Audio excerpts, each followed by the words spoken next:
you sweep the Lakers, 88, 89. You know, just talk about that feeling. Feeling was so good on the bus back, fam. We kicked the windows out of the bus back to the hotel. Damn. And we mooned everybody. So listen, y'all really are the bad boys. We are.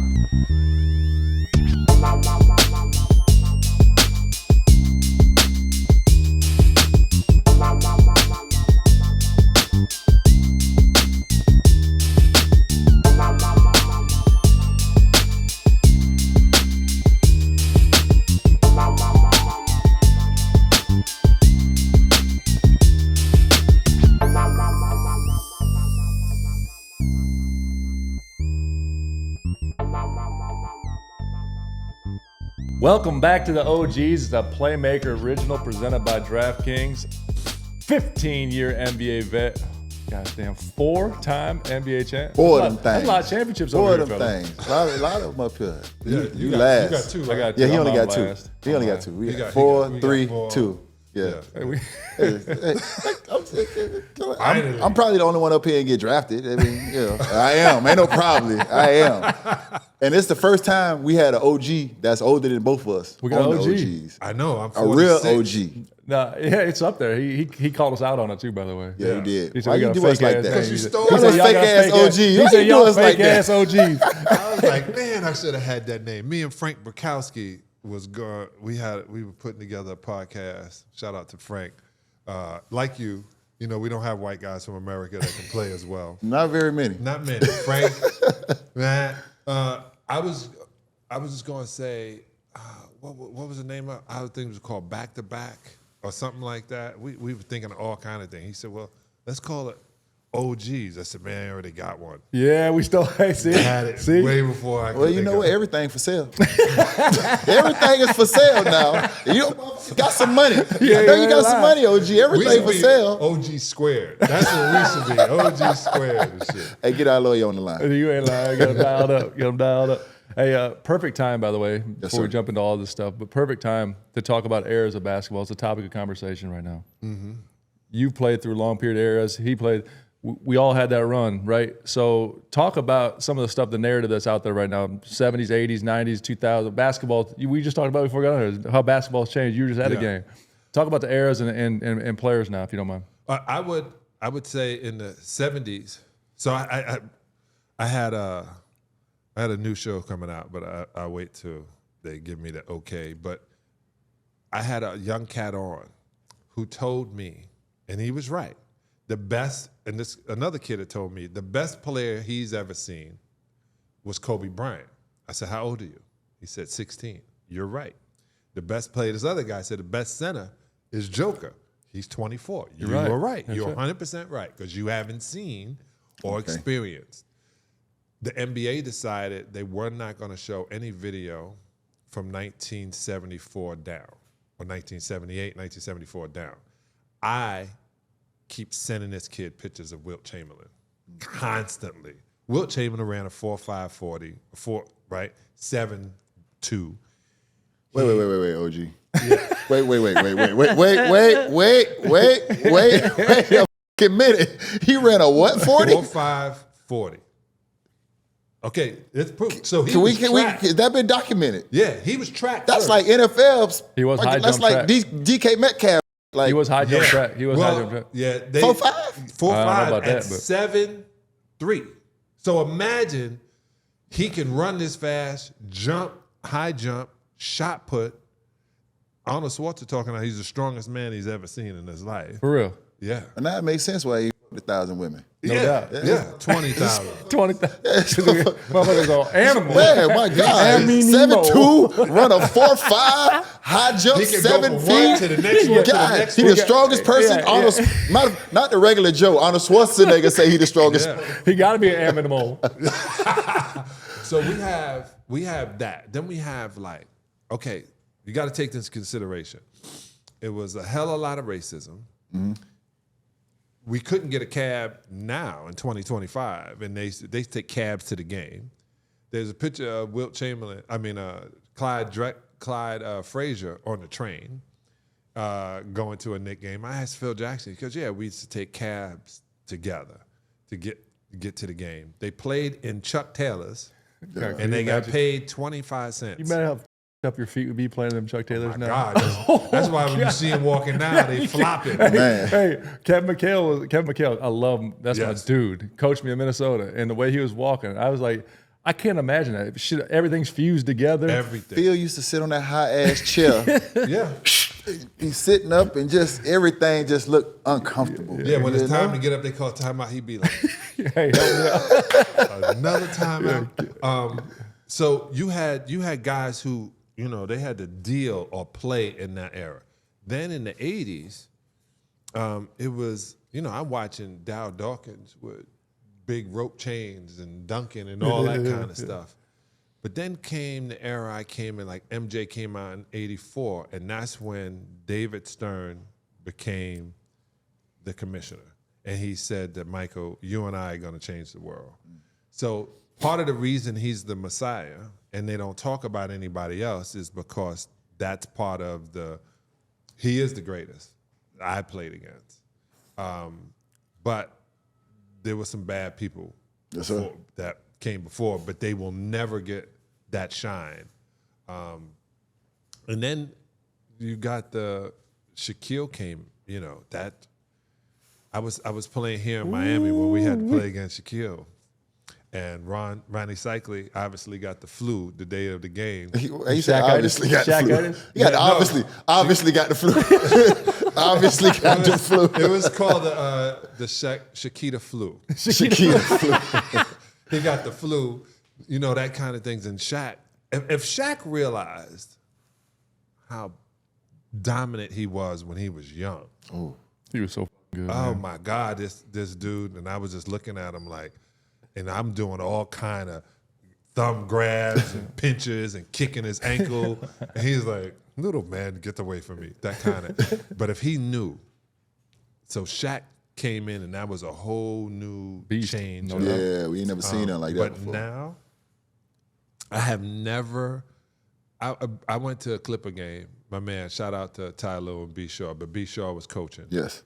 And so much was going on. TV, the screen was, so this is why I laugh at that. At the Boston Garden, it was just numbers. There was no video anywhere, right? There was so many videos that when the ref made a call and the crowd didn't like it, I saw 4 angles. So the ref had to look up and be like, my bad.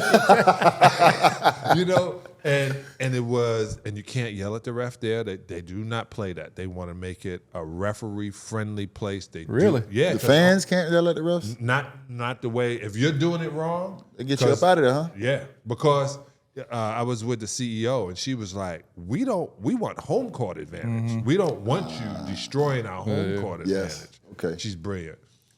Shout out.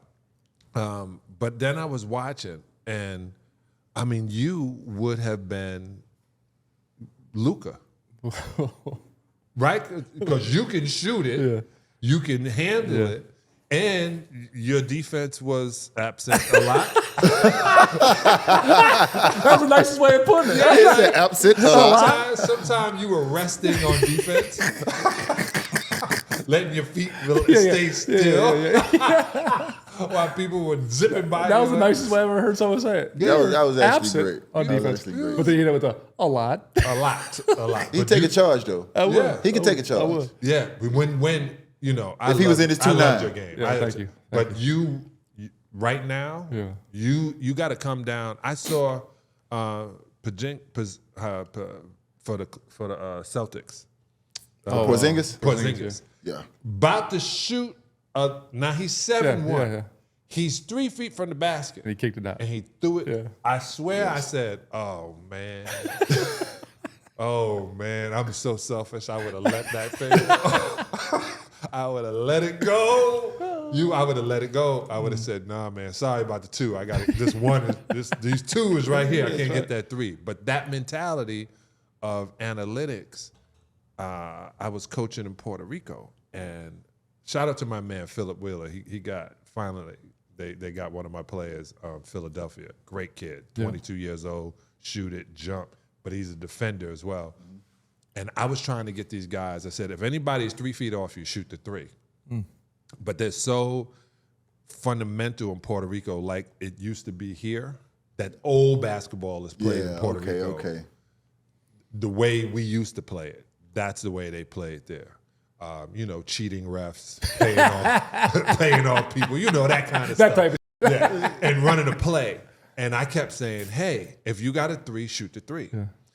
And I kind of understand what they do now. Yeah. But it's not as fun to watch, to me, as it used to be when it was like chess moves then. Now it's just, I don't know, air hockey. Everybody played the same way. Yeah, it's the same. Everybody there plays are the no same. play. Yeah, everybody pretty much plays the same way. It's based off pace and space. Yeah. I think people could do a little bit better of a job of playing to their personnel. But, I just understand the way the game is nowadays. Like, what I'm saying? The analytics are involved, and, what I'm saying? It's about either getting paint touches and 2s at the basket or shooting 3s. The mid-range is obsolete at this point. Yeah. And when you go down the stretch and it's the last 2 minutes, now you can take what you can get. But for the most part, those first 3.5 quarters, you want layups and 3s. Yeah. Nobody wants anything else. You talk about eras, though. It's the irony about jumping on a plane to come do this podcast, and last night, Detroit Pistons getting a fight. Yeah. Listen. How many 7 people got ejected? When y'all played, there'd have been none of them ejected. How many would have got ejected? The ref would have said, Chuck Daly, everybody would have got thrown out. Cute. Yeah, they would have been like, hey, sit down, calm it down, relax, the way it's supposed to be. They never would have, no one would have got kicked out. No, there's no kicked out of the game.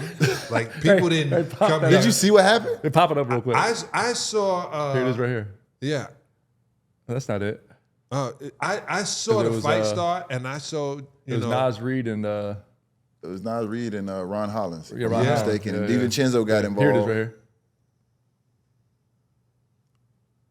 That's not even... Wasn't even a bad foul. It must have been something happened before that. Yeah, prior to that. Yeah. He said, because it looked like he said, I tried to tell you. Uh-oh. Here we go. They got... Yeah, How many people got kicked out of you back in your day? 0? They would have just kicked Rick out.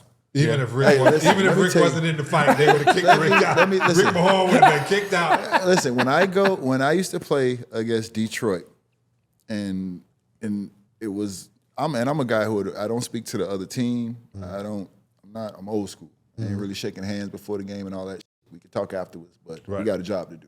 There's a winner and a loser. Exactly. But I always used to speak to Rick Mahorn. You're smart. Smart. And I know you good with your hands. He still calls me and calls me Doodoo. Because I was a rookie and he had a rookie name, and he was like, so oh man, he called you Doodoo. So to this day. And when he look at you too, he's deathly afraid when he look at you. Like in a game when you play against him, the way he look at you, like, all right, I'm off that one. Nope. I didn't even engage in that shit. You should ask Kevin McHale. So Kevin McHale, I don't know if I told this story before, but Kevin McHale had come off his ankle operation, and Rick gets in the game. He said, "What's up, Kay? Hey man, what's up? Welcome back." He said, "What happened?" He goes, "I got an ankle." He said, "Which one?" He said, "This one." Rick kicked it. Damn, I like that. Hell yeah, Rick. I was like, Rick. He was like, "Yeah, I'm gonna kick that shit all game too." And he was like, "Yo, man, you're so." And you nothing you can do. I said, "Wow." Like that thought process. Rick was like, "I don't care. I don't like them. He's a Celtic.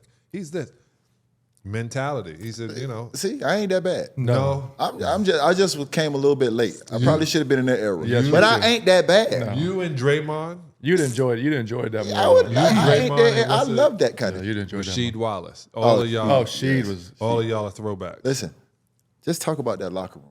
Isaiah Thomas, Joe Dumars, Dennis Rodman, Bill Laimbeer. Was Bill Laimbeer as nuts as they say he was? Yeah. Vinny the Microwave Johnson.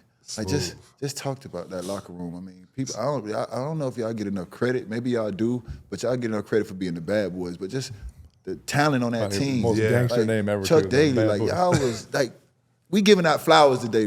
Here they go. I appreciate it. This is I talk. We still out of all my teammates, we have a bad boys chat. So it's Rick. Wow, that's so good. That's dope. That's so good. It's Rick, Bill Laimbeer, Isaiah Thomas, Vinny Johnson, James Edwards, and myself, Mark Aguirre. Mark Aguirre. Yes. But it was a trip because I'm on this side of the locker room and Joe was right across from me. And one time Joe said to me, I knew it was my last year. Joe said to me, hey, whatever happens in this meeting, don't speak. Don't say anything, Sal. And I said, okay. Man, whatever they were talking about, I looked over at Joe and Joe was like, and I'm shaking, right? And he was like, quiet. And they're going on and on and on. And blah, blah, blah. He was like, you out of here, Sal. He said, I told you to be quiet. This is a setup. It's a setup. You out of here. You might as well start thinking you're gonna be gone. And Chuck Daly came to me, God rest Daddy Rich. He said, hey, they're gonna trade you tonight at the draft. I'm gonna try to work it out when you go to Miami. Billy Cunningham is gonna do me a favor, work it out. You're gonna go to Miami. Man, the season was over. I was here in Miami looking at houses in Coco Plum. I'm like, I'm ready to go. Man, they don't trade me. They wait until Hurricane Andrew happens. I remember that. And they trade me the week after. And then I have to come down here and in the middle, right after a hurricane. But that's why Joe is working in the league now. Joe was so perfectly tempered. Vinnie Johnson was like, yo, when I get in, call my play. Vinny was going to put it in microwave. He knew it. In a second. And, Rick and Bill on this side, and, Dennis was over there. So they had to guard small forwards and centers like that. And I was closest to the screen. I got fined for going to sleep during videos, But, me, it was a great locker room. I had veterans. So I have an idea, and I'm going to put it out on this show. I want to be a consultant to teams that have young players. Yes. They don't have vets. They don't have any. They don't have anything to rely on or learn from. So when I was in Puerto Rico, I like Philip Wheeler so much. He said, "Hey, what do I need to work on to get to the next level?" And I'm looking at this kid, and I said, "Well, you eat chicken and rice every night. There's no vegetables, and there's no nutrients. There's no electrolytes. Y'all get winded. So at the end of practice, just do some 17s, jump rope." I'm hitting him with that. He was like, bet. And I'm bringing him electrolytes in his water before the game, and he's like, good looking OG. And so it was him asking. So then when Elton Brand asked me, I said, yeah, this kid, it would be great. And first thing Elton texted me after he picked him up, he was like, yo, he looks like he belongs. And I said, because he does belong. Like, he literally asked and wanted to get to that point. A lot of guys come in. I think why Ja got in trouble with the whole pistol thing is he had no vets.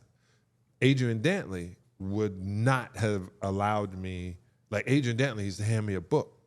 And I go, what's this? He go, read that tonight. Don't go out. What do you mean, don't go out? Brother, my limo is waiting. I'm already halfway out the door. Yeah, he was like, stay in, man. Stay in. There's nothing really to do in Cleveland. You can get in a lot of trouble. Then we was in Oakland. He was like, do not go out in Oakland. Not in Oakland. And I learned to read books, man. I learned to sit there. I read Conversations of God, Celestine Prophecy, Four Agreements. I'm telling them that now, but Conversations of God, one time we were someplace, and I don't know how this girl was knocking on my door. Of course you know. I was like, hey, it happens. Are you lost, little girl? Come in. Let's call your mama. Let's call your mama. And if you could ask them, like, some of my teammates called me Sensei. So they was like, oh, man, you got incense burning. It was, The old school incense. but I had what's the stick called? Palo Santo. And, I'm getting all the bad juju out of the room, and I'm checking, making sure there's no cameras. I'm looking under, like I'm a flight attendant. And she goes, what your room smells like this? And what are these books? And I was like, this is this. I'm reading this. And then she was like, oh, my God. And I said, let me walk you downstairs. Yeah, goddamn. So because I read, But the truth was, I didn't. She got left out of whatever was happening. Yeah. And so the injured fawn. And I was, and I was like, you can't be in the hall. And then she said that, and I said, let me walk you downstairs. And when I walked downstairs, the lady said, oh, how you doing, Mr. Salley? I said, how you doing? She said, not you. I said, no, I'm just walking her out. Like, this ain't me. Yeah. And she was like, this is like the third time you've been here all week. And she was like, mind your business, bitch. And I was like, oh, I'm so happy. I'm so happy. Thank God the third time she been there all week. All week. And I would tell Just making her round. When I tell the young fellas, I go, hey, we here for a reason, not a season. We're here for a reason. This ain't our place. We're here for a reason, not a season. And I would say to all of these young cats that were picking up strays, hey, bring your lunch. If you fly your lunch with you or fly your, like, bring your lunch. You don't want any food poisoning. I'm wording this properly. That was very proper. Yeah, definitely. You don't want it to get spoiled. You need to keep it fresh. Keep it fresh. Yes. You know what you like to eat. Do not try no new oysters. Yes, and keep it in a plastic. Food poison. Yes, and keep it in a plastic container. Yes. Yes, so it's a lot safer that way. Exactly. Then you won't have more plastic containers. Yes. All right, we're gonna flip this real quick. Hoop fans, with just a few games left of the regular season, now is the time to lock in your picks. Like, who do you think is going to take home the trophy in the end? Make your picks with my partners at DraftKings. Right now, they are offering all new customers $150 in bonus bets instantly after betting just $5. Download the DraftKings app now and sign up using code OGs. The crown is yours. Stay in on the action and use your $150 in bonus bets on DraftKings same-game parlays for a shot at an even bigger payout. Combine multiple bets together from the same game. Love the thrill of live betting? DraftKings has got you covered. Bet live on in-progress games right as they happen, making watching the games that much more exciting. If sports betting is not yet available in your state, don't worry. You can still join in on all the fun with DraftKings Pick 6 and have the shot to win cash prizes. Download the DraftKings Sportsbook app now. New customers use my promo code OGs and bet just $5 on any wager and get $150 in bonus bets instantly. That's promo code OGs only at DraftKings Sportsbook.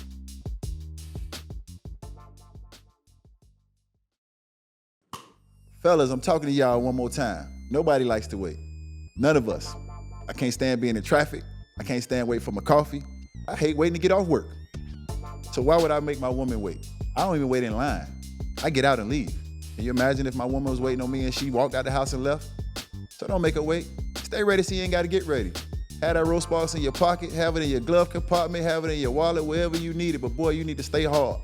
Fellas, take control of your sex life. Dominate your bedroom. She might never tell you, but she love it when you run the show. Roast Box is a 2-in-1 prescription treatment for guys who need a secret weapon against that wet noodle. They hit the bloodstream faster because they dissolve under the tongue. And getting hard faster means there's no more waiting to perform, baby. Roast Box gives you the boost to last longer, and everyone gets more pleasure and climaxes more. Y'all definitely gonna have to hydrate at the end. Ro connects you with medical providers 100% online, so there's no awkward conversation with in-person providers. If approved, treatment shipped directly to your door. No, it ain't coming in a bow, but you got that Ro.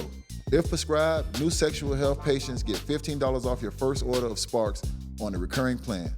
Connect with your provider at ro.co/OGs to find out if prescription Ro Sparks are right for you. That's ro.co/OGs for $15 off your first order. What time is it?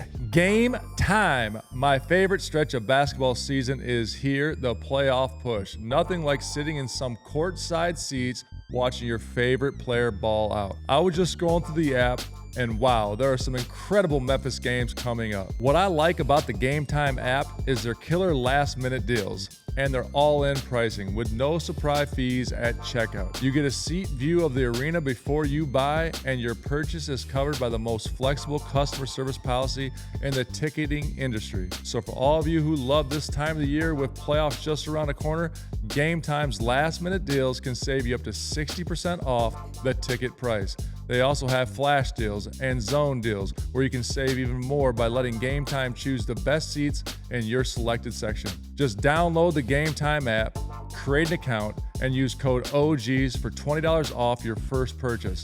Terms apply. Again, create an account on the Game Time app and redeem code OGs for $20 off your first purchase. What time did I say it was? It's game time, baby.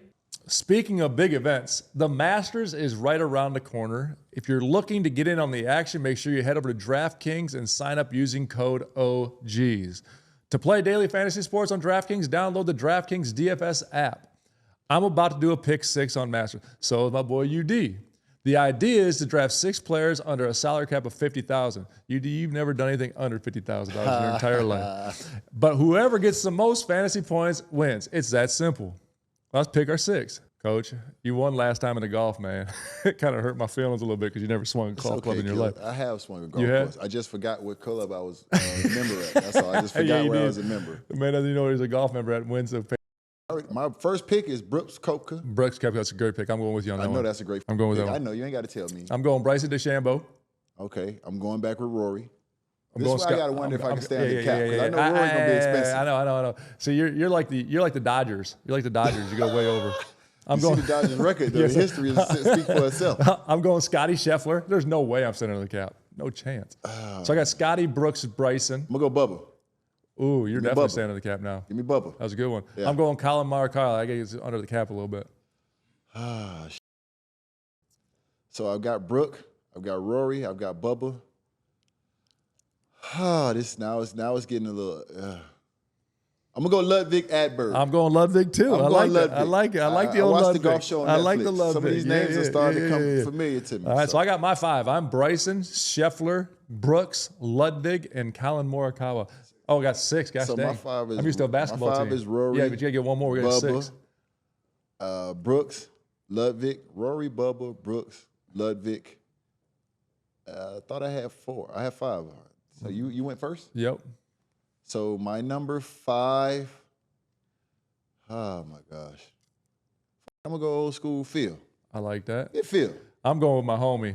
Love this dude to death. I'm going Justin Thomas. Well, he's gonna be my 6th pick. Okay, I like it. So we tied up there again. Justin gonna be my 6th. I like it. I like it. That's my homie. So that's mine. I got Brooks, Scottie, Colin, DeChambeau, Justin Thomas, and Ludwig. I got Ludwig, Brooks, Phil, Bubba, Rory, and Justin. Get your app now, man. Pick 6. Y'all know who won last time, man, he did. Stinking ass. And make sure you use code OGs on sign-in. Go get it.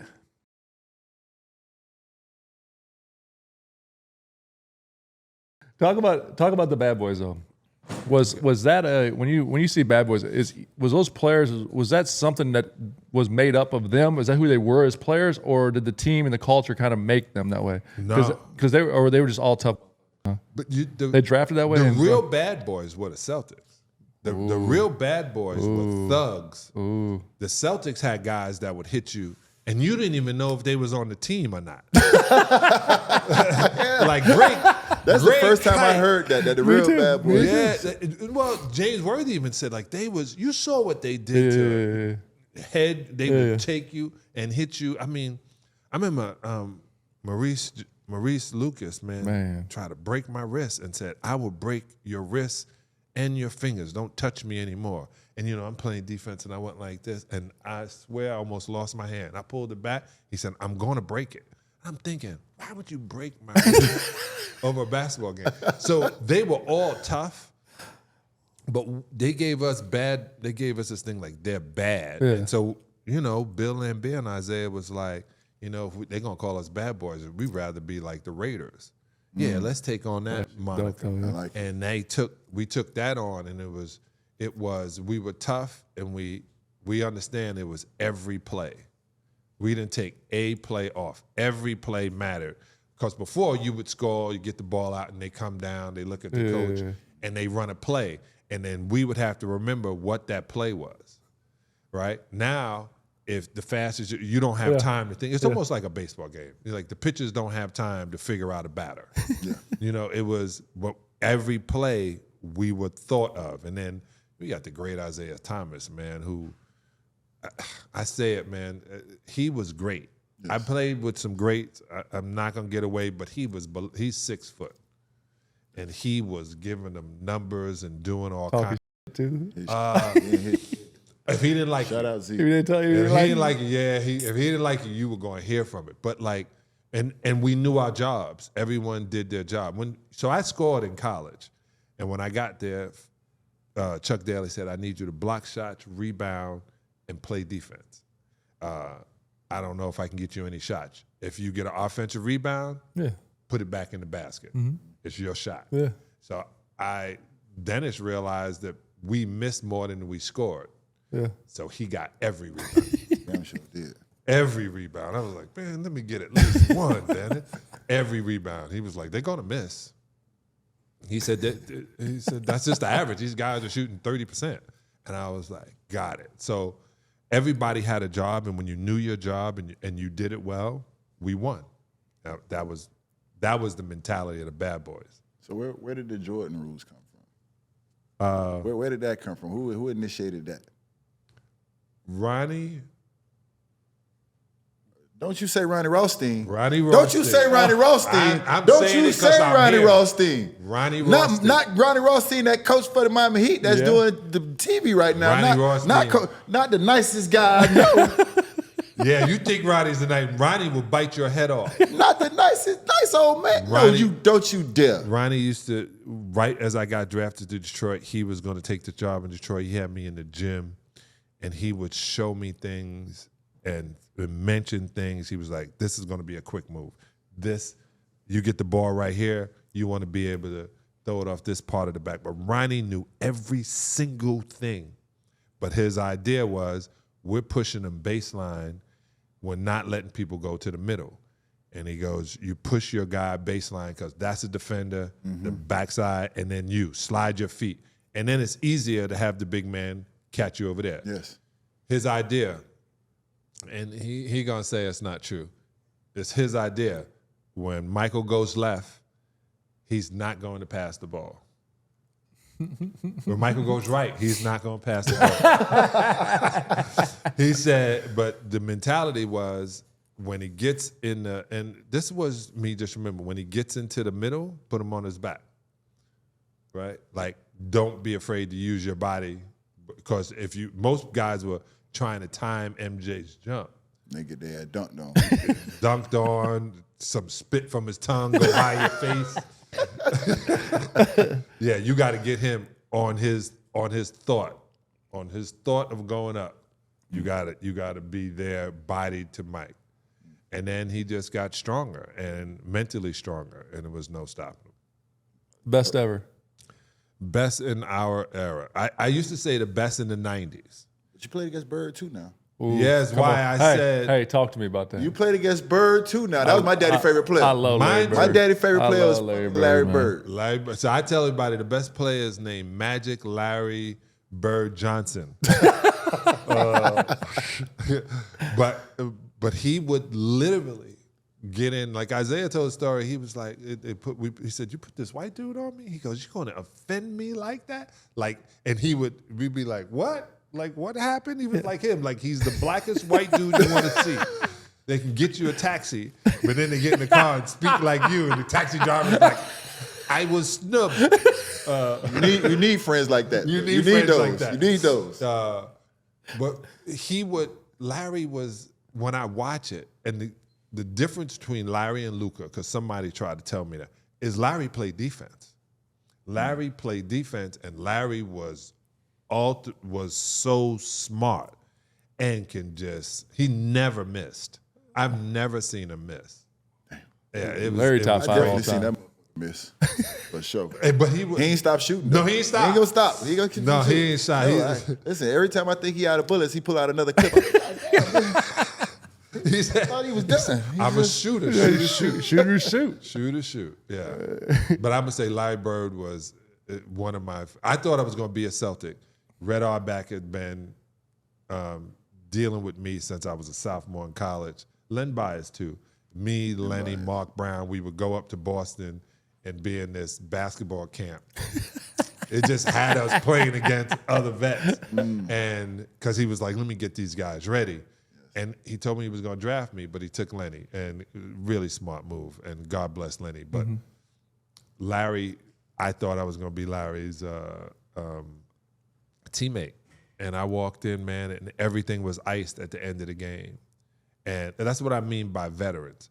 And I was like, man, what's up? He said, you're going to do this, young fella. You got to, after you play, you got to get the inflammation down. And he was explaining it like that. He didn't say, you're a rookie, get out of here, get out of my face. I had to carry bags and get food and get breakfast and coffee and that kind of stuff. But that was only to keep you humble. You know, you can be when you came in, it wasn't like jail hazing. It was like just to keep you humble. Like you have, almost like in a Buddhist temple, you have to sweep or you have to wash, or if you go in, you have to do something that we consider to be menial, but it means so much because it helps the whole environment. So I had to do that kind of stuff. I was Adrian Dantley's rookie for 3 years. Like I wasn't even a rookie. What's up, Rook? I had rookies. This is year 6, eh? Yeah, I had rookies, and I was like, I got AD. Mahorn still call him Boo Poo. Yeah, call me Doodle. Doodle. He still call him Doodle. It's the rookie Doodle, name. give me that. Like he can say right now, if I was sitting there, hey Doodle, go get me what you call it. And I like, am I getting up for real? Goddamn, I'm going to get that. Yeah. And then the Lakers. I love it. You sweep the Lakers. 88, 89. Just talk about that feeling. I don't think nobody expected that. The feeling was so good on the bus back, fam. We kicked the windows out of the bus back to the hotel. Damn. And we mooned everybody. So listen, y'all really are the bad boys. We are. We talking that bullshit. You talking talking about that y'all bullshit. not. You know that. You earned that. I don't even know what Who that was the first the moon? Dennis. Rick Mahorn's ass. Rick was the first ass. Was the first ass. Of course. Because people are riding along the bus and doing all kinds of stuff. And Rick was like, yo. Man, shout out Rick Mahorn, man. I had an opportunity. Obviously, I tell you, I spoke to him every time we played against Detroit, but I also had some time to work with him on NBA TV. Also, Zeke as well, Isaiah Thomas on NBA TV. Love the time that I have with them. Oh, yeah. Every time I'm on set with them, they got some game for me. Yeah. Like some OG shit, like some real shit that you can't pay for. Good like, vets, you know what man. I'm saying? Great advice that only some that been through it and the walk that you walking can give you. Yeah. And when Rick we win the championship and we have the parade in 1989, and on the way back to the Palace, the bus stops and Jack McCuskey has to get on that big ass phone. and he puts the phone down and he's like this, and he's like, all right, let's go. And something's on his mind. We don't know. And we get all the way back and we on stage, and Rick is like, from the baddest of the bad boys, la, la, la, la, la. And then after that, they tell us Rick was in the expansion draft and no longer was gonna be a Piston. Man, I cried like a baby. Man, goddamn, man. Come on, man. They couldn't mess up the party, right? No. They couldn't mess up how it You gotta had wait gone. till y'all got going. Had to wait till they had when we first got back to the Palace. We don't have cell phones, so where people are calling you and checking. They had everything in the locker room for us to sign as bad boys. They said every piece. Then when they took all of that, then we got out on stage, and Rick was one of the last to speak or whatever. When we came back and they told us that. Was it expansion draft the day after the day championship? The day of our parade. And so every team had to put, what, 2 or 3 players in or something? Yeah. And he thought, well, Rick has a bad back or whatever. They're not going to take him. Man, Minnesota said, we'll take the brother with the big ass over here. And then Rick said, I'm going to Italy. And then next he worked it out where he was with Philly. So now Charles Barkley and Rick on the same squad. Shout out to Charles Barkley. These guys see him on TNT. They have no idea he's a menace. Yeah. He was a He menace. never about 6'4". 6'4", play about 7'1". Yeah. He does. It's unbelievable. Yes, he does. Yeah, he like- was a tough. He was tough. So they talk about that Olympics, and when I watched that, and I wasn't there obviously, but they say he was the second best player on that team behind Mike. Yeah. That's what they say. Dream team. They say he was the second won. best player on that dream team behind Mike. Yeah. This is what the word is. I He don't was. know. He was unbelievable. So you guys go bad boys, Jordan rules, win championships, and then you go play with the Bulls. Yeah. How was that? Like, I had to imagine the prostitute. Did you want to? When you walked in, did you want to slap Mike just for? No, just, I it's still on. Pow. so this He said, I'm a prostitute. like, yeah, you know what? They put the clothes on you, they dress you up, and They take them off. This is the deal. I wanted to be in the NBA. I didn't ever have a team. I wanted to be a Celtic because I grew up a Celtic fan. But then, I wanted to be in the NBA. Hold on. From Brooklyn, a Celtics fan. Because Brooklyn. everybody was From a Knick Brooklyn. fan, and they did nothing but lose. And then went to Georgia Tech. And went. I There left. wasn't no NIL and none of that. You just picked You know Georgia why? Tech. Nobody in my family were going to drive to Georgia. They'll drive to South Carolina. They won't do the extra 2 Boy, years. I love that. That's when they asked me why I live in Southwest Ranches, because ain't nobody gonna come out there and with me. No, I love it. no. I love it. Great idea, OG. They did not see how I was living until my last game at Georgia Tech. And true statement, my family came. It was great. 3 cousins stayed. They came to Atlanta and was like, "This is I'm new, signing up for Johnny," and that was it. They was there. There's some new shit, Johnny. Crazy. This is so. Jerry Krause, God rest his soul, had me come in 3 times to visit the Bulls. So they're number 9 pick. So they had me come in. It was weird too. Doug Collins was the coach. What year are you in this at this time? 19. Your career? Where at?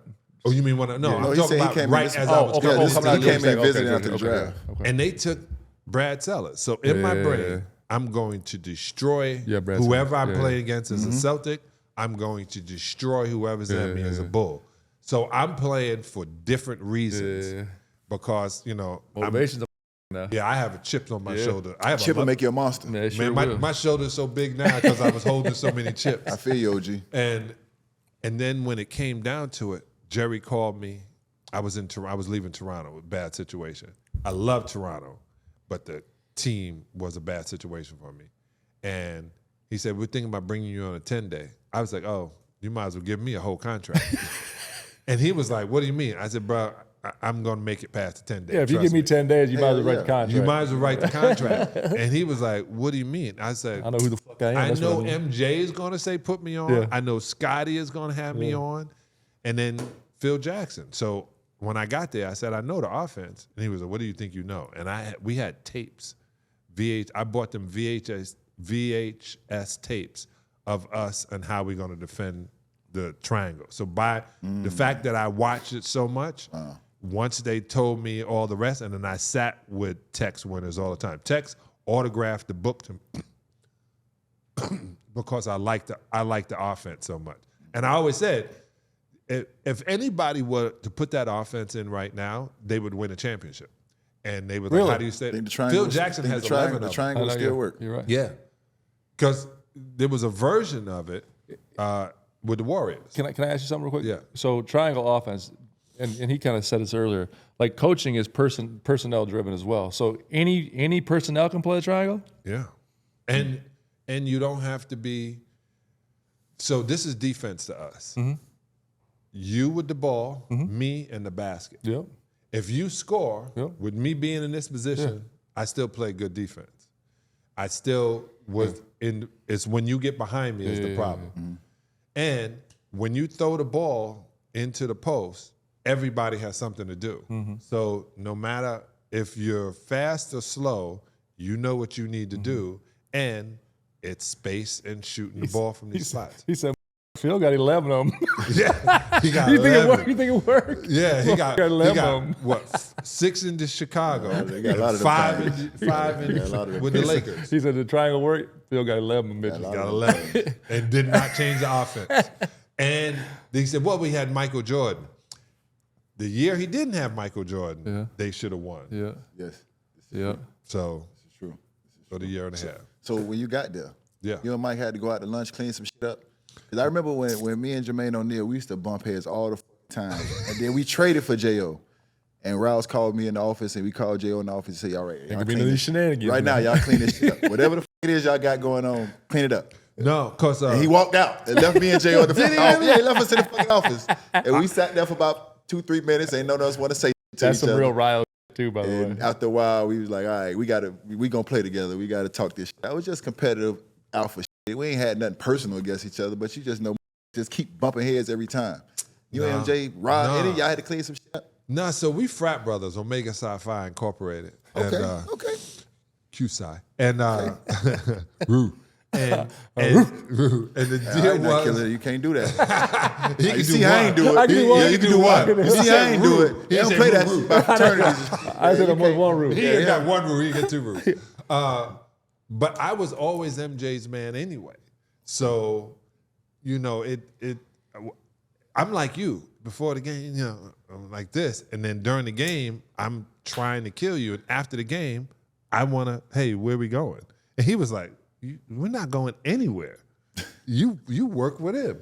So it never was, to me, one of my favorite guys I played against, we never talk about is Stacey Augmon. You remember Stacey? Yeah, Augmon? yeah. UNLV, Stacey UNLV, Augmon, baby. Plastic Man. He Plastic used to, man. I would He was tough. give him a too now. cheap shot, he would look at me. Next you know, I'm like this, boom, he get me back. And I was like, where'd your skinny black hair? And he was like, I know how you play. I'm going to play the same way with you. I try to get him to come on a podcast. He said, I don't talk. But that's the mentality is when I'm playing, you know I'm doing what's legal. I'm not really cheap shotting you. If you're going to the basket, I'm going to try to block your shot. If you're going really strong, I'm going to try to elbow you in the rib and block your shot. Yeah. So MJ, he didn't come at me any kind of way. Scottie knew I was, the funniest thing is Ron Harper literally was the one who took me out and tried to explain to me how they was in Chicago. And, you know, I was like, shut the what are you talking about? Go study somewhere else. Anyway. Oh, damn. I didn't know we was gonna my go. cousin Mike is going to be like, oh, you went too deep. Too far? No, A little bit too far? I got a Oh, cousin no that's Smiley that stutter. We pick on him all the time. We know we love you, Smiley. Just know we love you to death. Can I change the subject? Is that cool? Of course. All right. So going through it now, you play with the Rodmans, Isaiah Thomas, Pip, MJ, Kobe. Let's say Joe Dumars too. Joe Dumars. He don't get his flowers. But even if we're gonna put them on levels, right? So you got, in my opinion, what I want to hear about is like the different Isaiah, Jordan, Kobe, like what difference in mentalities? Because years go by, right? Like those guys are obviously right there at the top. What was the difference in those guys? The mentalities change with the eras. Mm-hmm. You think? I'm asking you. Do you think the mentalities change with the eras? No. Isaiah wanted you dead. Michael wanted you dead. Kobe wanted you dead. Period. And then want to resurrect you and kill you again. So That's what they had in common. That was it. Like, you're not taking me. It was funny because when Phil would take MJ out of the game, I would watch, and MJ would sit. Okay, he would sit there, and I was like, "What? It just happened." Like he has 46. Pull him out the game. The real difference, guys take days off now. I remember Michael was talking smack about Horace, and he was like, "Man, he only plays 65 games a year. Of course he's gonna be fresh." He was always on him that way. But there's no way you were gonna get Kobe not to play a game, Michael not to play a game, or Isaiah. They're not giving up these minutes. So when I see guys talk about load, I don't understand. Because when I first got in the game, in the league, we flew commercial. Oof. Can you imagine? That's nasty work. Flying commercial and having to play, and a back-to-back where you got to get up at 5, the flight's at 7. They had to arrange their holes different. That's a full-time job. A full-time job. Arranging hose is a full-time job. full-time job. Especially when you're flying commercial. Did you make the flight? This is true. This is true. So, This is true. So You got to arrange your hose different. No, hey. Quote of the day. Hey, man. It was just so, they loved the game so much that they were not going to take a night off. Isaiah took a night off because he literally, Karl Malone cut his eye. MJ, I have never, and you can check, MJ didn't have any, I don't remember him ever having days off where he was there. He was the show. Kobe either. When Kobe had to tear something for him not to play in a game. So when I see He still wouldn't shot the free throw with no Achilles. Man. yeah, Tough. you had to tear it. Being hurt is the difference. So You can't play injured. Hebe Bryant said the same shit all the time. Yeah. Hurt and injured is a big difference, brother. You can play hurt. You Yep. can't play injured. Can't play injured. He always say, listen, I'm never going to judge you. Either hurt or injured, but don't come crying to me. Yeah. And then, I couldn't wait to ask this. You spent some time in the Magic City, 305. I love this place. Say it again. I do. I love Miami. Yes. But I love Miami. I made so many mistakes here. That's not what I was expecting you to say, but I did. Okay, let's start with the first one. That's probably why he loves it. The first one. Ronnie, I have a house on Star Island for $900,000. Damn, you sold it? Star Island. You sold it? Sold it. I wouldn't even buy it because I was renting it at first, and then they robbed the house. Ooh. Damn. Well, They robbed the Star Island? That's what I said. So Y'all- I knew it was a setup. That was some bold. That don't happen there. That means security set me up. real crooks don't know they don't go to Star Island. That was a Right. setup. It was a That setup. It definitely wasn't none of my people. I'm thinking it's a bad place, right? Dude, I'm in Opelika. I'm in Overtown doing camps. Yeah, exactly. Hanging out So with you know the I'm with difference. real You know the difference. I'm with Kodak Black's grandparents. You know what I'm saying? I'm with the real Haitians. You spend a little time in Rolex? Oh, did I Kodak go We ain't around? talking about the watch. You No. spend a little time Black's in the Rolex, we ain't talking about the watch. You want a real good Rolex story? Yes, Yeah, I so do. I But love just one. finish telling you Okay. a story about the houses, then we go So get to the I Rolex. should story. have got the house. Didn't get the house. Okay, that was first mistake. Some bitch Moved moved to Fort 25 million Lauderdale. right now. You moved to Fort Lauderdale, playing all the way down here? Dumbass mistake. That's where he lived Yeah, at. it is. Yeah, but I had a deal with Kendall Toyota, so I was putting miles on their car. Okay. Didn't get a place. My wife kept saying, "Hey, we should get a place just so you can have in Miami," and I was like, "Nah, another mistake." Those are 4 mistakes.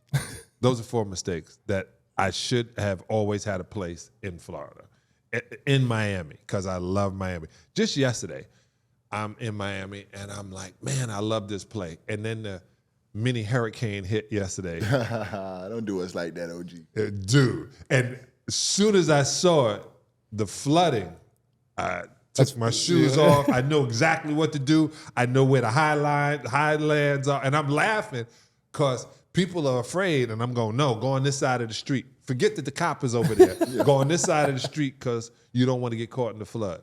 And that right there would deter me. But the only thing I don't like about this place are mosquitoes. I just don't like mosquitoes. That was my biggest thing. They get you at night. See, that's not They come good through enough and get for you me. at night. I don't They got a like little mosquitoes. humidity. They got a But little humidity. besides that, I love it. Now, the Rolex. And we're not talking about the watch. We ain't talking about the watches. This is a staple. This 305. this I know this place. Yeah. The funniest thing is the boys that have bobs and dress like women would wait outside. I didn't know this where the story was going. No. They would wait outside. So when I first get there, when my boy Michael Christian, I said, "What's that?" He was like, "Man, they just hang outside." I said, "Why are they hanging outside?" He was like, "They be catching the drifters that don't." I lost my brain. I could not believe that part of it. I was like, and I was around Trick, and I was like, the mirror was cloudy, not because of smoke. It was just nasty ass hands. It's called a climax now. It's under new management. It's called a climax now. The mirrors might just be a little cleaner. Me and Dow Walker, man. Me and Dow Walker, first thing we do, we get in Miami, boom, we get to the hotel, everybody wants to go eat. Rolex. Limousine, straight to the Rolex. I I grew up in the Rolex. Did you? Yeah, I spent a lot of time there. My young years. You know. Hey, listen, we got to pay some bills real quick. We're going to do a too easy segment, all right? Okay, you want me to read it? No, but I got you. I got this though, Killer. This is one thing I wanted to ask. Dennis Rodman. Yeah. Love Dennis. Greatest guy in the world. Great guy. And I had the opportunity to spend some time with him. He spent some time in Miami. But we talked about Larry Bird. We talked about Dennis. Do you agree with Dennis when he said if Larry Bird was black, he'd just be another black guy? No, I totally don't agree. Larry Bird could have been green. I He agree. could have been purple. And it at that point with Larry Bird, color had nothing to do with it. He was better than all the black guys I know. So ever. So only once. Bernard King. Bernard King was my favorite player. Period. If you would have asked me and you would have said, who's your favorite player growing up? Bernard King. Number 2, Dr. J. But Bernard King was my favorite player, period. So Bernard gave him numbers, but he gave Bernard numbers. So I just know Larry Bird was great no matter what color. I love that man. The fact that he was on the Celtics was really the NBA was very smart about how they did that. But if he would have played for Indiana would have won the championship. Listen, I know Larry Bird had to be cold because he was my daddy's favorite player. And my daddy probably liked about 10 white people. Oh, yeah. Probably had about 10 white friends. And your 5 family, of them were and Larry five Birds. of them was Miller family. 5 of them was in the Miller family. My daddy just came from that era where you just automatically, if you was white, you had something, you was up to something. Yeah. Until you prove me wrong, you were up to something. He ain't wrong. Yeah. Thank God. Until you prove me This wrong. segment is brought to you by Morgan Until & you Morgan. prove me wrong, you were up to something. I told you had 10 white friends and 5 of them last name was Miller. We're filing a claim is too easy. If you're ever injured, visit morganandmorgan.com and let America's largest injury law firm fight for you. The too easy segment. Who is MVP this year? Joker or Shai? Because they both make that look too easy. Joker. Joker's going to be the first center to lead the NBA in assists. It's unbelievable. No, it's ridiculous. What? It's unbelievable. The numbers he's putting up is ridiculous. And I said that on NBA TV. It's crazy. Listen, Shai. There's nothing to take away from Shai. I'm going to let you hit this. But Shai, and I thought one of the most telling things was in 5 years, if you put player A and player B up there and just put their numbers, player B, if Joker's player B is winning every time. Yeah. And this is funny about Shai. Like, He's the fact that he takes over his whole squad, Yeah. and that whole squad Got his is a persona. young Yeah, yeah, squad, yeah, but yeah. with that I agree. mentality of we here to Yeah, win, yeah. it's a trip. I literally said this on NBA TV. We will see somebody average 31, 32 again, points-wise. I don't know if we're going to see anybody average 31, 12 assists, 11 rebounds. He's averaging a triple-double. Second in the league in 3. Like, it's just the numbers. Like, He almost it's the plays every game, too, now. We won't see that. And they're second in the we West. won't see that no time soon. Yeah. We won't see that. No, Like, Oscar the way Robertson was the first across to the do board. it. Yeah, I agree. Then it was And it's efficient. Oh. I mean, everything about She's it. It's 42 the right from way to three. play the game. She's He's 42 not from hunting. Yeah, it's like I don't understand it. I've been trying to figure it how out. do you think you would guard him? Huh? How do you think you would guard him? Wouldn't let him catch it. See. I I said played that against because I played it, and I'm not saying and this is nothing about. I'm not saying like Zach is better than him, but he was to me he was like a Zach Randolph. Like if he catches it, Yeah. You're Yeah. like He's when gonna Zach put caught it- the ball, it wasn't about athleticism. It was about his angles. It was about his touch around the rim. So my best defense on Zach Randolph was you ain't even catching it if I could help it. Yeah, the biggest difference, though, is they play that little pocket pick and roll with him, and he murders you no matter how you play him. Yeah. If you come to help, he sprays corner or throws that lob to Aaron Yeah, Gordon. once If he they doesn't go- get the crazy touch, like you can say deny him the ball, but in pick and roll, you got to Yeah, Jamal. well, you- pick and roll is different. But they're finding him in the pocket. Yeah, but now guess he's what? playing And ISIS out of there. guess what we're going to do? We're going to have that low man take his 2.9. He's going to rotate, and I'm going to pull back, and we're going to trap his ass. Coach, I watched it in Miami I when know y'all it ain't played that them easy. in the No, finals. we didn't know because we didn't do that, man. We had great two-way players. We had Yeah. two of the best two-way players in the NBA. Yeah. We had Bam and Jimmy Butler. Yeah. Once we put them in the pick and roll, we thought they could stop anybody. Yeah. Keyword was thought. That was the first time that I knew we was in trouble. Yeah, but when for I real. saw us, yeah. Joker And cold-blooded. this is nothing against Bam and Jimmy because they are great two-way players. They can do both. They can guard and they can defend. But that two-man game with Murray and Joker kicked our ass. And I don't know if the other guys on the bench knew it, but that was when I sat there because I've been in this shit 20 years, and I said, oh, shit, we in trouble. Because these are our two-man guys. We feel like we can match them two up against anybody, and they're going to get a stop. We could not stop that two-man game. We switched to pick and roll. Bam, it's hard for him to guard Murray. He's coming off. He's getting pull-ups, different things. Bam's playing good defense. We switched to pick and roll. We got Jimmy on Joker because we can switch it. We take away that trigger. Joker's working around Jimmy. We know how good of a defender Jimmy was. We just could not stop that two-man game. Today's episode is proudly brought to you by our guys at Morgan & Morgan. It's America's largest personal injury law firm. They started out here in Florida 30 years ago and now are helping people across all 50 states. Morgan & Morgan is always for the people and have your back when it comes to fighting to get you full and fair compensation.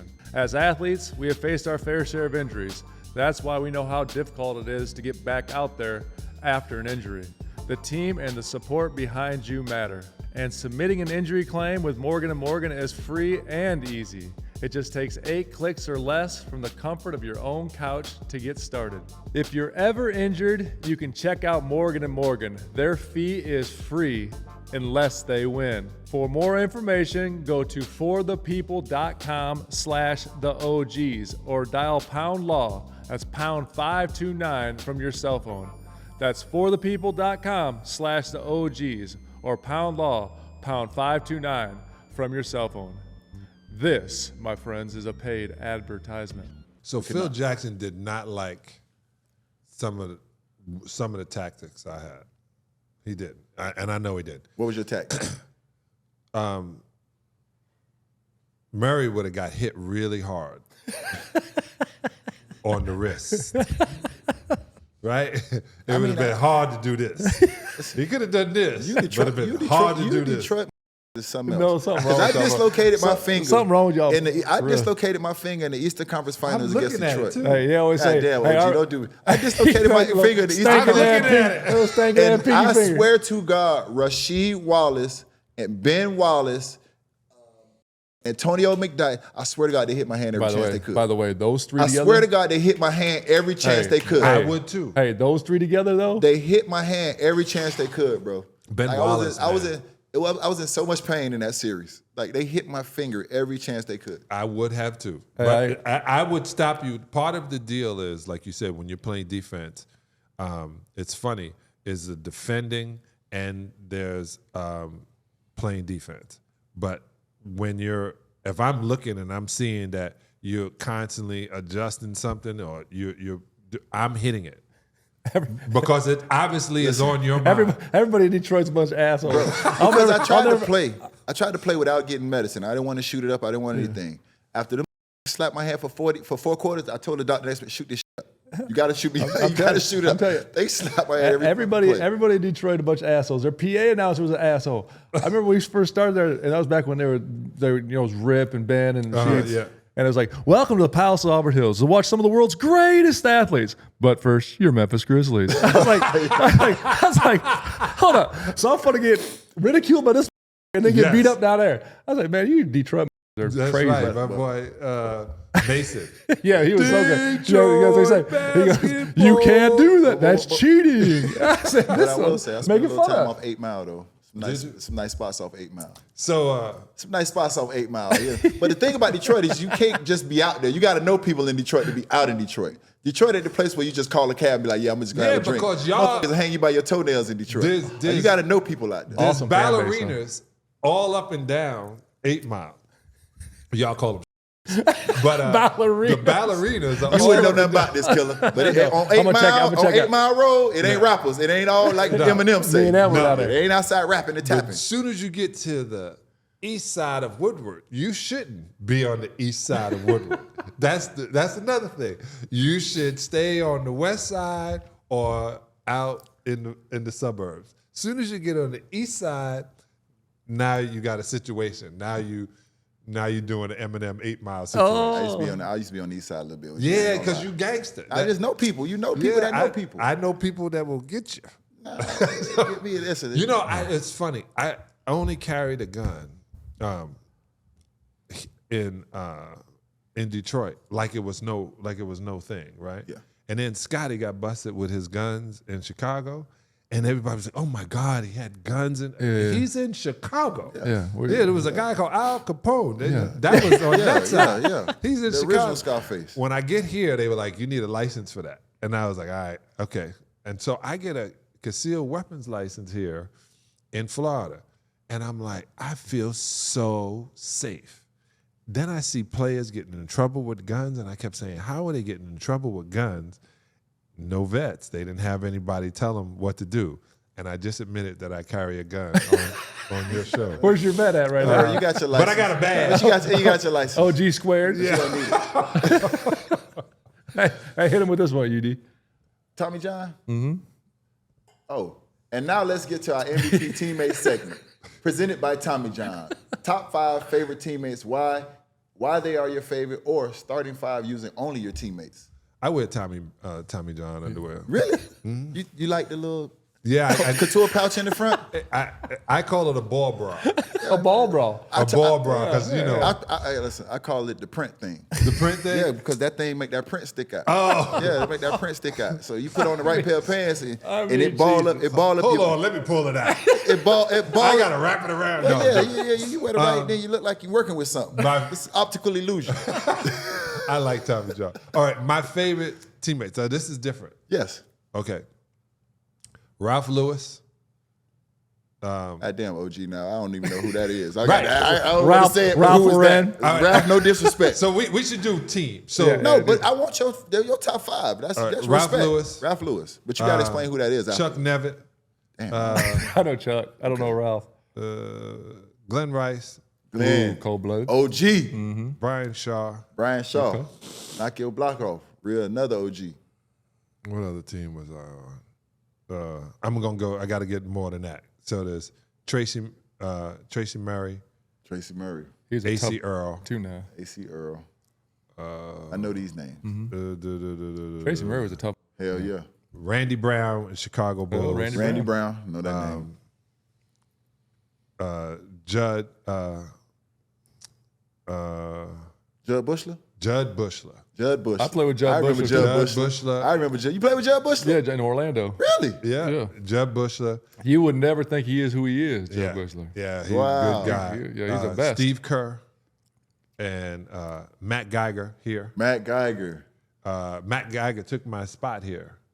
And I just was like, well, I took Rick's spot, but Matt Geiger, I didn't really care. Yeah. Because, I love Matt Geiger. But that was it. Glenn Wright. Oh, Willie Burton. I love Willie Burton. I know it's more than 5. William Befford. Willie B. Those were my so Ralph Lewis didn't play that much in Detroit.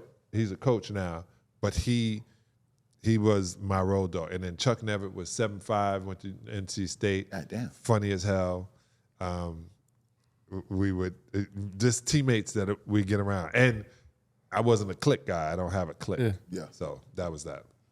Elevate your essentials this season with effortlessly cool, natural breathable underwear that stops sweat fast. Tommy John is all about inspiration, not perspiration.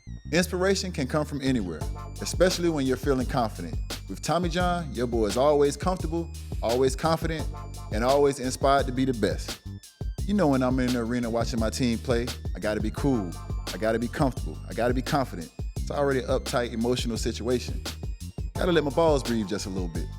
That's where my Tommy John come in. And you can hoop in them too. They just that comfortable, fellas. Fellas, avoid a little loose ball foul with this little contour pouch right here. It keeps everything in position. We all know how important it is to make sure we in the right spot. And it helps with your print. In the summer with gray sweats. You want that print? Get that contour pouch. Get 25% off your first order right now at TommyJohn.com/OGs. Save 25% at TommyJohns.com/OGs. Couple fan questions before we get you out of here. Well, I got a fan question. All right, go ahead. Because I'm one of these guys. I can't not know how the f you know about Bitcoin? How did you know early? How did you know what the f was gonna pop off and how it was gonna pop off? I didn't. So So 2019, I came here to Florida to the Bitcoin conference, and I was really getting into NFTs. I have a recording artist named It's Veda, and literally I would say, hey, you're going to be the best female artist on the blockchain. So I came down what I was going to do with the blockchain. I met Guy Rubin. I do an interview. I start seeing what's happening at the Bitcoin conference. I'm at the Bitcoin conference, and if it's not Bitcoin, it's coin. So anybody out there want to argue with me, or inferior? If it ain't Bitcoin, it's coin, right? Only Bitcoin. And I realized it, and then I delved so deep into it. So I got to become the executive producer of GodBlessBitcoin.com. It's all over. My guy Brian and his wife decided to do this unbelievable documentary. We got 75 hours of interviews. We were only able to use 90 minutes of the 75. God damn, 75 hours? And think about it. This one guy I know, I won't mention his name because he's a piece of shit to me now, but he said Bitcoin fixes everything. And it does. You can be upset with what Elon Musk is doing with Doge and what happening with the president, whatever, but they're finding the leaks in the submarine. People don't like that. Bitcoin finds a leak in the whole system. So you every week should be putting $400, $500, $2,000 a month into Bitcoin as a saving, like you would do if you had your kids and you would give them a saving account. If you just let Bitcoin be your saving account, you'll be as happy as you can possibly be in 5 to 6 years. I like it. God bless Bitcoin. And at that time, God bless Bitcoin.com. At that time, how much was Bitcoin? When I first heard of Bitcoin, was 2016. The first time I heard about it was 2012, and it was $2. $2, yeah. Can you imagine? Now it's 80, and I told him, what is it, 80,000, 89,000, 89? Well, it's going to be 102,000. Yeah. It's 100. It's right around 100. Yeah. It's hovering around 100. So it's about 100 now? Yeah, about 100. Okay. Yeah. So. Couple fan questions real quick. And we have to talk about it anyways. What's your favorite Bad Boys movie and why? One. I acted. You got the glasses, Coach. I do. I acted. Yeah. But this is funny. Answer this question with the glasses on. I know, but this is a trip because these cats, Ryan, they love seeing me. But these are my spectacles. Like y'all got this screen. I couldn't read that screen.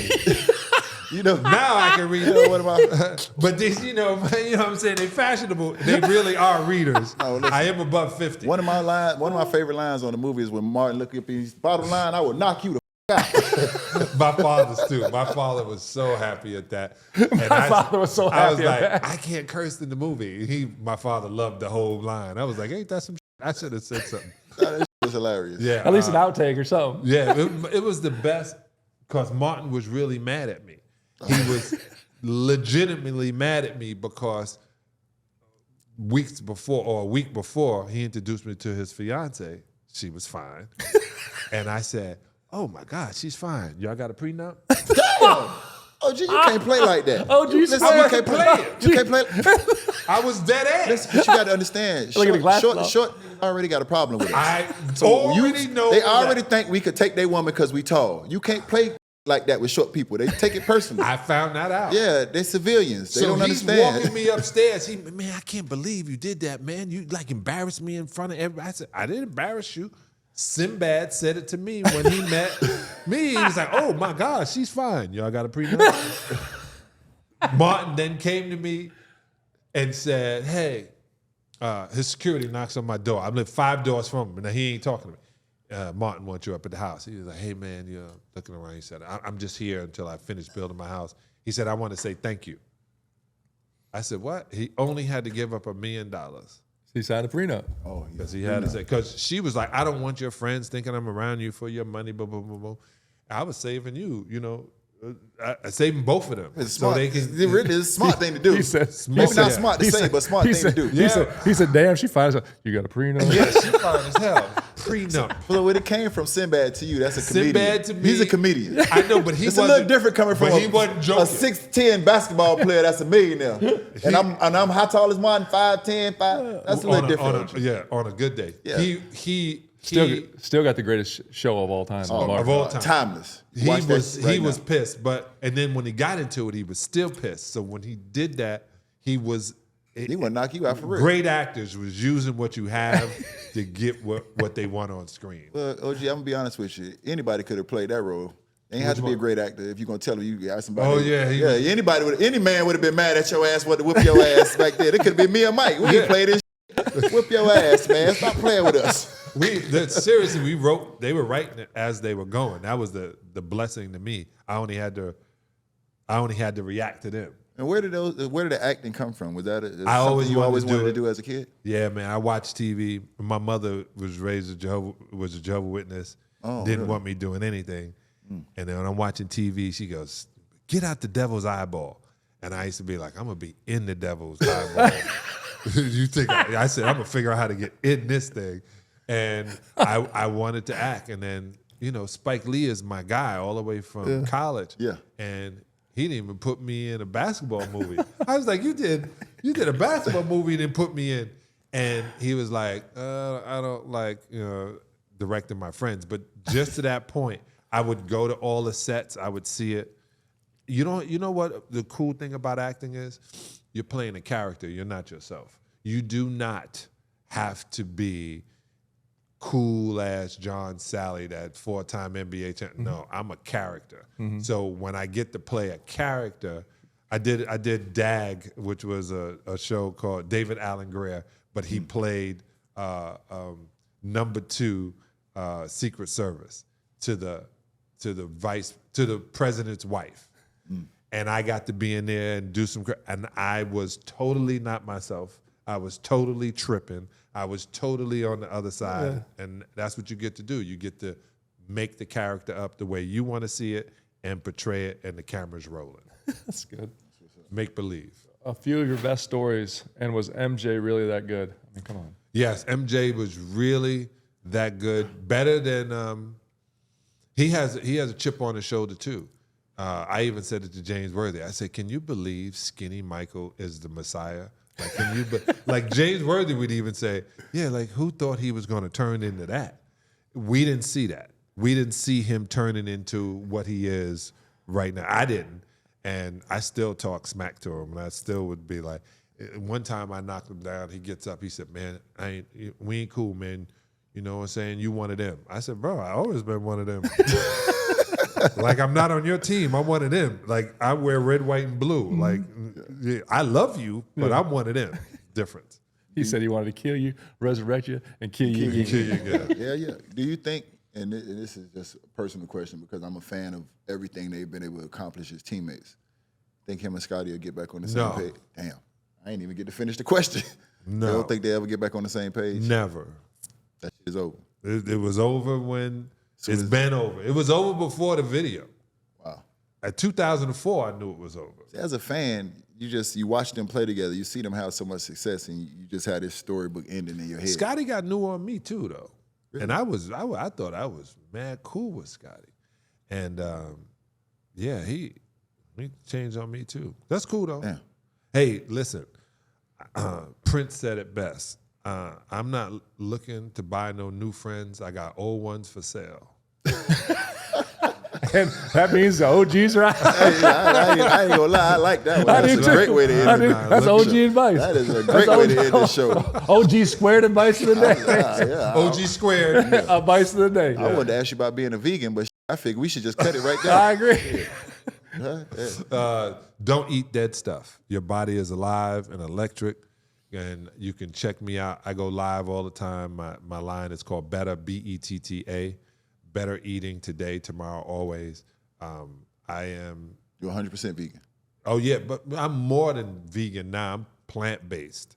Okay. I used to literally. I'm trying to get out of processed vegan food. It's hard to do.